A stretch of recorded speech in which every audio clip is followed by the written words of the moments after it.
بسم اللہ الرحمن الرحیم۔ السلام علیکم۔ ایک خلیفہ کو عجیب کہانی سناتی ہے۔ کل رات کو میں بعض اشخاص کے ساتھ تھا جو قرآن ختم کر رہے تھے اور فقیہ لوگ وہاں جمع تھے۔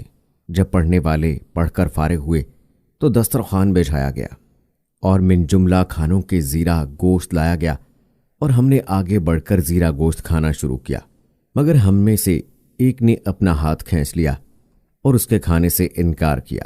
ہم نے اسے قسم دی کہ کھا، اور اس نے قسم کھائی کہ میں ہرگز نہ کھاؤں گا۔ جب ہم نے زیادہ اصرار کیا تو اس نے کہا کہ میرے ساتھ زبردستی مت کرو، اس کے کھانے سے جو کچھ مجھ پر گزر چکی ہے وہ کافی ہے۔ اب ہم نے کہا کہ تجھے خدا کی قسم بتا کہ تو زیرہ گوشت کیوں نہیں کھاتا؟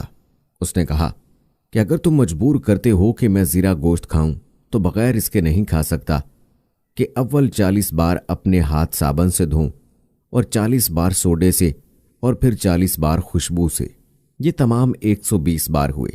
اس پر میزبان نے اپنے غلاموں کو حکم دیا کہ وہ پانی جو چیزیں اس نے مانگی ہیں لائیں۔ اب وہ جوان شاد و ناشاد بیٹھ گیا اور اس نے ڈرتے ڈرتے اپنا ہاتھ بڑھایا اور زیرہ گوشت میں لقمہ ڈبو کر کھانے لگا، مگر معلوم ہوتا تھا کہ وہ اپنے اوپر جبر کر کے کھا رہا ہے۔ ہمیں اس پر نہایت تعجب ہوا کیونکہ اس کے ہاتھ کانپ رہے تھے۔ ہم نے دیکھا کہ اس کے ہاتھ کا انگوٹھا کٹا ہوا ہے اور وہ محض 4 انگلیوں سے کھا رہا ہے۔ ہم نے کہا کہ خدا کے لیے یہ تو بتا کہ تیرے انگوٹھے پر کیا گزری کہ وہ ایسا ہو گیا؟ آیا وہ پیدائشی اسی طرح ہے یا اس پر کوئی حادثہ گزرا ہے؟ اس نے جواب دیا کہ اے میرے بھائیو، یہی ایک انگوٹھا نہیں بلکہ دوسرے ہاتھ اور دونوں پاؤں کے انگوٹھوں کا بھی یہی حال ہے، لیکن جب تک تم اپنی آنکھوں سے نہ دیکھو گے تمہیں یقین نہیں آئے گا۔ یہ کہہ کر اس نے دوسرا ہاتھ دکھایا اور وہ بھی داہنے ہاتھ کی طرح تھا۔ اسی طرح دونوں پاؤں بغیر انگوٹھوں کے تھے۔ سب نے اس کی یہ حالت دیکھی تو ہمیں اور بھی تعجب ہوا، اور ہم نے کہا کہ اب ہم بے صبری کے ساتھ منتظر ہیں کہ تو اپنا ماجرا اور انگوٹھوں کے کٹنے کا سبب اور 120 مرتبہ ہاتھ دھونے کی وجہ بیان کرے۔ اس نے کہا کہ اچھا سنو، میرے باپ کا شمار بڑے سوداگروں میں تھا اور وہ خلیفہ ہارون الرشید کے زمانے میں بغداد کا سب سے بڑا سوداگر تھا، لیکن میں خوری کا اور سارنگی اور دوسرے باجے سننے کا بڑا شوق تھا۔ جب وہ فوت ہوا تو اس نے کوئی ترکہ نہ چھوڑا۔ بہرحال میں نے اس کی تجہیز و تکفین کی اور قرآن ختم کرائے اور کئی دن رات اس کے سوگ میں رہا۔ جب میں نے اس کی دکان کھولی تو دیکھا کہ سامان تو بہت کم ہے مگر اس پر قرضے بہت سے ہیں۔ میں نے قرض خواہوں کو دلاسا دیا اور ان کی خاطر جمعی کی، اور میں ہفتہ وار خرید و فروخت کر کے قرض خواہوں کو دیتا رہا۔ ایک مدت تک ایسا کرنے کے بعد میں نے سارے قرضے ادا کر دیے اور اب میری پونجی دن رات بڑھنے لگی۔ ایک دن کا واقعہ ہے کہ میں دکان پر بیٹھا ہوا تھا کہ یکا یک ایک لڑکی پہنچی جس سے زیادہ حسین میں نے کبھی نہیں دیکھی تھی۔ وہ زیوروں اور پوشاک سے بنی سنوری ہوئی تھی اور خچر پر سوار تھی، اور ایک غلام اس کے پیچھے پیچھے تھا۔ کیسریا پہنچ کر اس نے خچر روکا اور اندر آئی، اور ایک غلام اس کے پیچھے پیچھے آیا۔ غلام نے کہا کہ اے میری سردار، یہاں سے جلد چل اور کسی کو خبر مت کر، کہیں ایسا نہ ہو کہ شورش برپا ہو جائے۔ یہ کہہ کر اس نے سامنے سے اوٹ کر لی اور وہ سوداگروں کی دکانیں دیکھنے لگی، اور دیکھا کہ سوائے میرے اور کسی نے دکان نہیں کھولی ہے۔ اب وہ آہستہ آہستہ آگے بڑھی اور غلام اس کے پیچھے پیچھے تھا، اور آ کر میری دکان پر بیٹھ گئی اور مجھے سلام کیا۔ اس سے زیادہ میٹھی میٹھی اور پیاری باتیں میں نے کبھی نہیں سنی تھی۔ اب اس نے اپنے چہرے سے نقاب الٹ دی تو میں نے دیکھا کہ وہ چاند کی طرح خوبصورت ہے۔ میں نے ایک نظر بھر کر اسے دیکھا ہی تھا کہ ہزاروں تمنائیں میرے دل میں آنے لگیں، اور میں اس کے عشق میں گرفتار ہو گیا اور بار بار اس کی طرف دیکھنے لگا۔ اس نے کہا کہ اے جوان، تیرے پاس عمدہ قسم کے کپڑے ہیں۔ میں نے جواب دیا کہ اے میری سردار، تیرا غلام غریب آدمی ہے، لیکن ذرا ٹھہر جا کے اور سوداگر اپنی دکانیں کھول لے، اس وقت جو کچھ تجھے درکار ہوگا میں لے آؤں گا۔ اب ہم دونوں باتیں کرنے لگے اور میں اس کی محبت میں غرق تھا، یہاں تک کہ سوداگروں نے اپنی دکانیں کھولیں اور میں اٹھا اور جو کچھ درکار تھا لے آیا۔ اس سارے سامان کی قیمت 5000 درہم تھی۔ اس نے اسے ایک خادم کے حوالے کر دیا اور دونوں کیسریا سے باہر چلے گئے۔ وہاں اس کا خچر آیا اور وہ سوار ہو گئی، اور مجھ سے یہ بھی نہ کہا کہ وہ کہاں سے آئی ہے اور مجھے پوچھتے شرم آئی۔ اب سوداگر میرے پیچھے پڑے اور میں نے 5,000 درہم کی ہنڈی لکھ دی۔ جب میں گھر میں لوٹا تو اس کے عشق میں بدمست تھا۔ لوگ رات کا کھانا لائے، لیکن میں نے ایک نوالے سے زیادہ نہ کھایا، کیونکہ میں اس کے حسن و جمال کو یاد کر رہا تھا۔ پھر میں نے سونے کا ارادہ کیا، مگر نیند نہ آئی۔ 1 ہفتے تک میری یہ حالت رہی۔ اب سوداگروں نے اپنے داموں کا مطالبہ کیا اور میں نے ان سے دوسرے ہفتے تک صبر کرنے کی درخواست کی۔ 1 ہفتے کے بعد وہ خچر پر سوار آئی اور اس کے ساتھ ایک خادم اور 2 غلام تھے۔ اس نے مجھے سلام کیا اور کہنے لگی کہ اے میرے آقا، کپڑوں کی قیمت ادا کرنے میں دیر ہو گئی، صراف کو بلا اور دام لے۔ صراف آیا اور خادم نے دام نکال کر دیے۔ میں نے دام لیے اور ہم دونوں باتیں کرنے لگے، یہاں تک کہ بازار کھلا اور اس نے کہا کہ میرے لیے فلاں فلاں چیز لے آ۔ میں سوداگروں سے وہ چیزیں لے آیا جو اس نے کہی تھیں۔ وہ انہیں لے کر چل دی اور قیمت کے بارے میں مجھ سے کچھ نہ کہا۔ جب وہ چلی گئی تو میں سخت پریشان ہوا، کیونکہ جو چیزیں اس نے لی تھیں اس کی قیمت 1,000 دینار تھی۔ جب وہ میری نظر سے غائب ہو گئی تو میں نے اپنے دل میں کہا کہ یہ کوئی محبت سی محبت ہے کہ اس نے مجھے 5,000 درہم ادا کیے اور 1,000 دینار کا سامان لے گئی۔ اب میں ڈرا کہ دوسرے سوداگروں کا مال لینے کی وجہ سے میں غریب ہو جاؤں گا، اور دل میں کہنے لگا کہ سوداگر تو مجھے کو جانتے ہیں، یہ عورت چال باز معلوم ہوتی ہے، اور وہ مجھے اپنے حسن و جمال کے فریب میں لے آئی اور مجھے کم مایا دیکھ کر میرا مذاق اڑاتی ہے، اور میں نے اس کے مکان کا پتہ تک نہیں پوچھا۔ میں اسی شش و پنج میں مبتلا تھا اور اسے گئے 1 مہینے سے زیادہ ہو چکا تھا کہ سوداگروں نے مطالبہ شروع کر دیا اور مجھے اتنا تنگ کیا کہ میں نے مجبور ہو کر سارا گھر بار بیچنے کے لیے ان کے سامنے پیش کر دیا اور اپنی تباہی کا تہیہ کر لیا، اور سوچ میں آ کر بیٹھ گیا کہ اتنے میں وہ بازار کے دروازے پر اتری اور میرے پاس پہنچی۔ جب میں نے اسے دیکھا تو میرا سارا تفکر جاتا رہا اور میرا غم غلط ہو گیا اور میرے ساتھ میٹھی میٹھی باتیں کرنے لگی۔ پھر اس نے کہا کہ صراف کو بلا اور اپنے دام تول کر لے لے۔ اس نے ان کپڑوں کے دام مجھے دیے جو وہ لے گئی تھی اور مجھ سے باتیں کرنے لگی، اور میں مارے خوشی اور فرحت کے مرا جاتا تھا۔ اب اس نے مجھ سے پوچھا کہ تیری بیوی ہے؟ میں نے جواب دیا کہ نہیں، بلکہ کسی عورت سے جان پہچان تک نہیں۔ یہ کہہ کر میں رونے لگا، اور اس نے پوچھا کہ تو کیوں روتا ہے؟ میں نے جواب دیا کہ خیریت ہے۔ اس کے بعد میں چند دینار نکال کر خادم کو دیے اور اسے کہا کہ میری سفارش کرے۔ وہ ہنسا اور کہنے لگا کہ وہ تجھ سے بڑھ کر تجھ پر عاشق ہے۔ جو کپڑے اس نے تجھ سے خریدے ہیں ان کی ضرورت اسے بالکل نہیں، بلکہ محض تیری محبت کی وجہ سے اس نے یہ کام کیا۔ تو اپنا ارادہ اس پر ظاہر کر، کیونکہ وہ تیری بات کو نہیں ٹالنے کی۔ جب میں نے خادم کو دینار دیے تو وہ دیکھ رہی تھی۔ اب میں آ کر اس کے پاس بیٹھ گیا اور کہنے لگا کہ اپنے غلام کو صدقہ دے اور جو کہتا ہے اسے قبول کر لے۔ اب میں نے اپنا دل کھول کر اس کے آگے رکھ دیا اور اس نے منظور کر لیا، اور خادم سے کہا کہ تو میرا پیغام اسے پہنچا دیجیو، اور مجھ سے کہا کہ خادم جس طرح کہے اسی طرح کیجیو۔ یہ کہہ کر اٹھی اور چل دی۔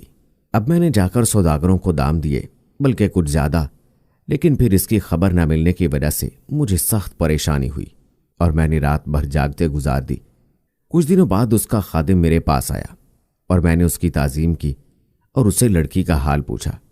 اس نے جواب دیا کہ وہ بیمار ہے۔ میں نے کہا کہ اس کا قصہ مجھے تفصیل کے ساتھ بتا۔ اس نے کہا کہ اس لڑکی کو خلیفہ ہارون الرشید کی بیوی زبیدہ نے پالا ہے اور وہ اس کی ایک کنیز ہے۔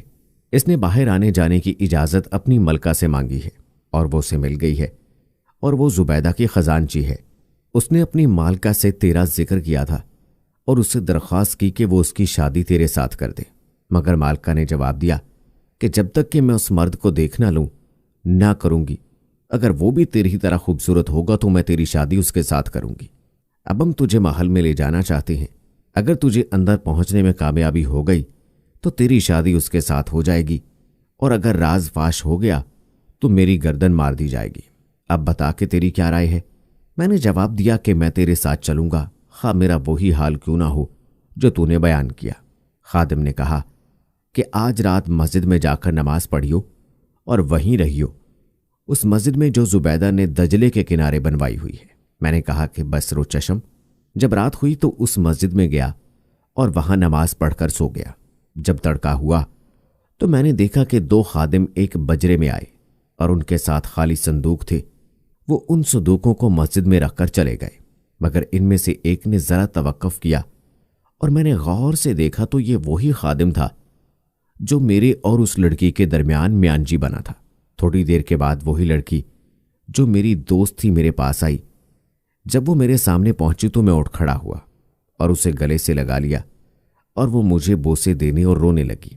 تھوڑی باہم گفتگو کرنے کے بعد اس نے مجھے لے جا کر صندوق میں بٹھا دیا اور اسے بند کر دیا۔ اس کے بعد وہ خادم کی طرف بڑھی جس کے ساتھ بہت سا سامان تھا۔ اس کو لے کر اس نے ان صندوقوں میں بھرا اور ان کو ایک ایک کر کے بند کر دیا۔ جب سب صندوق بھر چکے تو انہوں نے انہیں بجرے میں رکھ دیا اور زبیدہ کے محل کی طرف روانہ ہو گئے۔ اب مجھے بڑی فکر ہوئی اور میں دل میں کہنے لگا کہ میری شہوت نے مجھے تباہ کر دیا اور معلوم نہیں وہ ملے گی بھی یا نہیں۔ یہ کہہ کر میں صندوق کے اندر رونے لگا اور خدا سے دعا مانگتا تھا کہ وہ مجھے اس مصیبت سے رہائی دے۔ اب وہ لوگ صندوقوں کے ساتھ باب الخلیفہ پر پہنچے، جن میں سے ایک صندوق میں تھا، اور ان نوکروں کی جماعت سے گزر کر جو حرم کی حفاظت اور اس کی پردے داری کرتے تھے ایک بڑے خادم تک پہنچے۔ اس نے نیند سے چونک کر زور سے کہا کہ ان صندوقوں میں کیا ہے؟ لڑکی نے کہا کہ ان میں زبیدہ بیگم کا سامان بھرا ہوا ہے۔ اس نے کہا کہ ایک ایک کر کے کھول تاکہ میں دیکھوں کہ ان میں کیا ہے۔ لڑکی نے کہا کہ تو کیوں کھولنا چاہتا ہے؟ اس نے جواب دیا کہ تو زیادہ باتیں مت بنا، تجھے یہ صندوق کھولنے پڑیں گے۔ یہ کہہ کر وہ اٹھ کھڑا ہوا اور پہلا ہی صندوق جو اس نے کھولنا چاہا اس میں تھا۔ یہ دیکھ کر میرے ہوش جاتے رہے اور مارے ڈر کے میں نے پیشاب کر دیا اور پیشاب صندوق سے بہنے لگا۔ اس پر لڑکی نے پہرے دار سے کہا کہ اے پہرے دار، تو مجھے تباہ کر دے گا اور خود بھی تباہ ہوگا، کیونکہ تو نے 10,000 دینار کا مال خراب کر دیا ہے۔ اس صندوق میں رنگین کپڑے ہیں اور 4 من پانی، اور وہ پانی بھی کھل گیا ہے اور ان کپڑوں کے اوپر بہنے لگے گا جو صندوق میں ہے۔ اس کی وجہ سے ان کا رنگ خراب ہو جائے گا۔ یہ سن کر پہرے دار نے کہا کہ اپنے صندوق لے کر دور رہو، خدا تجھ پر لعنت بھیجے۔ اب خادم میرا صندوق لے کر جلدی سے روانہ ہوئے اور دوسرے صندوقوں کے ساتھ جا کر شامل ہو گئے۔ یہ لوگ ابھی جا ہی رہے تھے کہ میں نے کسی کو کہتے سنا کہ ہائے افسوس، خلیفہ خلیفہ۔ جب میں نے یہ سنا تو میری روح بدن سے نکل گئی اور میں نے وہ کلمہ پڑھا جس سے کسی کو پشیمانی نہیں ہوتی، لا حول ولا قوت الا باللہ العلی العظیم۔ یہ مصیبت میں نے خود خریدی ہے۔ اب میں نے خلیفہ کو لڑکی سے کہتے سنا کہ لعنت ہو تجھ پر، تیرے ان صندوقوں میں کیا ہے؟ اس نے جواب دیا کہ میرے صندوقوں میں زبیدہ بیگم کے کپڑے ہیں۔ خلیفہ نے کہا کہ انہیں کھول کر مجھے دکھا۔ جب میں نے سنا کہ میرے مرنے میں کوئی کسر باقی نہیں رہی، اور میں نے اپنے دل میں کہا کہ واللہ آج کا دن میری زندگی کا آخری دن ہے، لیکن اگر میں اس سے بچ گیا تو اس سے شادی کروں گا، اس میں کلام نہیں، اور اگر میرا راز فاش ہو گیا تو میری گردن مار دی جائے گی۔ میں اشہد ان لا الہ الا اللہ محمد الرسول اللہ پڑھنے لگا۔ جب جوان نے اشہد ان لا الہ الا اللہ پڑھا تو اس نے کہا کہ میں نے لڑکیوں کو کہتے سنا کہ ان صندوقوں میں کچھ پرانے کپڑے ہیں اور میں چاہتی ہوں کہ ان کا حال کسی پر ظاہر نہ ہو۔ خلیفہ نے کہا کہ تجھے کھولنا پڑے گا تاکہ میں دیکھوں کہ ان میں کیا ہے۔ یہ کہہ کر اس نے نوکروں کو آواز دی اور کہا کہ یہ صندوق میرے پاس لاؤ۔ اب مجھے موت کا یقین بلا کسی شک کے آ گیا اور مجھے دنیا مافیا کی خبر نہ رہی۔ نوکر ایک ایک کر کے صندوق لاتے اور خلیفہ دیکھتا کہ ان میں عطر اور کپڑے اور عمدہ پوشاکیں ہیں۔ وہ برابر صندوق لاتے اور خلیفہ دیکھتا جاتا تھا کہ ان میں کپڑے وغیرہ ہیں، یہاں تک کہ اب اس صندوق کی باری آئی جس میں تھا۔ لوگوں نے اسے کھولنے کے لیے ہاتھ بڑھایا ہی تھا کہ لڑکی نے جھٹ سے آگے بڑھ کر خلیفہ سے کہا کہ یہ صندوق جو اب تیرے آگے ہے اسے زبیدہ بیگم کے آگے کھولیو، کیونکہ اس میں اس کی راز کی چیزیں ہیں۔ جب خلیفہ نے اسے یہ کہتے سنا تو صندوق کو اندر لے جانے کا حکم دے دیا اور نوکروں نے میرے صندوق کو اٹھا کر دوسرے صندوقوں کے درمیان آنگن میں رکھ دیا اور میرا لعاب خشک ہو گیا تھا۔ اب میری دوست نے مجھے نکالا اور کہا کہ اب تجھے ڈرنے اور خوف کھانے کی کوئی وجہ نہیں، بلکہ خوش اور دل شاد ہو کر زبیدہ بیگم کے آنے تک بیٹھا رہے۔ خدا نے چاہا تو تیری مراد میرے متعلق پوری ہو جائے گی۔ میں تھوڑی دیر بیٹھا ہوں گا کہ 10 کنیزیں آئیں جو باقرہ اور چاند سے خوبصورت تھیں اور آ کر 5 آمنے سامنے بیٹھ گئیں۔ اس کے بعد 20 کنیزیں اور آئیں جو باقرہ تھیں اور جن کے سینے ابھرے ہوئے تھے۔ اور ان کے درمیان میں زبیدہ بیگم تھی جو اتنے زیور پوشاکوں سے لدی ہوئی تھی کہ چل نہ سکتی تھی۔ جب وہ سامنے آئی تو کنیزیں ادھر ادھر چلتی ہوئیں۔ اب میں اس کے سامنے آیا اور زمین کو بوسہ دیا۔ اس نے اشارے سے کہا کہ بیٹھ جاؤ، اور میں اس کے سامنے بیٹھ گیا، اور اس نے مجھ سے سوالات کرنے شروع کیے اور میرا حسب نسب پوچھا۔ میں نے اس کے سارے سوالوں کا جواب دیا اور وہ خوش ہو گئی اور کہنے لگی کہ لڑکی میری تربیت بیکار نہیں گئی۔ پھر وہ مجھ سے کہنے لگی کہ یہ لڑکی میری بیٹی کی جگہ ہے اور تیرے پاس خدا کی امانت ہے۔ میں نے اس کے آگے زمین چومی اور وہ رضامند ہو گئی کہ میں لڑکی سے شادی کر لوں۔ اب اس نے مجھے حکم دیا کہ میں ان کے یہاں 10 دن تک ٹھہروں، اور میں ٹھہر گیا، مگر اس مدت میں لڑکی کو میں نے کبھی نہیں دیکھا، اور ایک لونڈی دن اور رات کا کھانا لا کر مجھے دے جاتی تھی۔ 10 دن گزرنے کے بعد زبیدہ بیگم نے اپنی لڑکی کی شادی کے متعلق خلیفہ سے مشورہ کیا۔ خلیفہ نے اجازت دے دی اور اسے 10,000 دینار دینے کا حکم دے دیا۔ اب زبیدہ بیگم نے گواہوں اور قاضی کو بلوایا اور انہوں نے میرا نکاح نامہ اس لڑکی کے ساتھ لکھ دیا۔ پھر انہوں نے شیرینی اور عمدہ کھانے پکوا کر گھر گھر تقسیم کرائے، اور یہ حال 10 دن تک رہا۔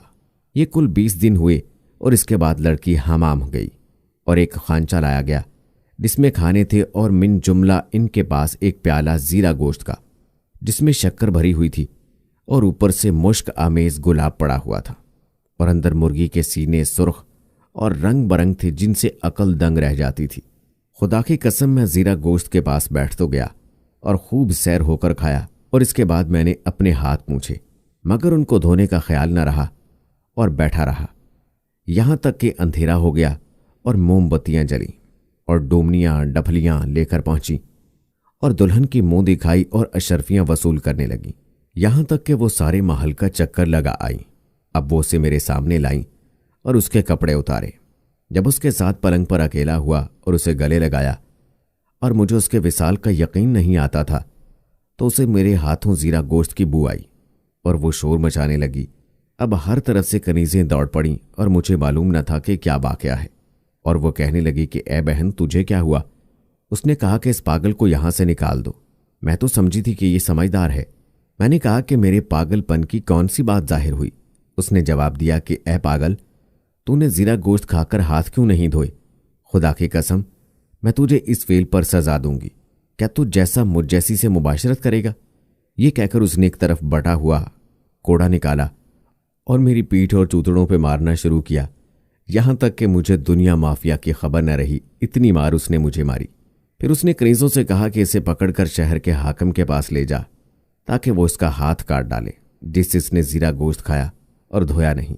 جب میں نے یہ سنا تو میں نے کہا کہ لا حول ولا قوت الا باللہ، تو میرا ہاتھ اس جرم پر کاٹتی ہے کہ میں نے زیرہ گوشت کھا کر اسے دھویا نہیں۔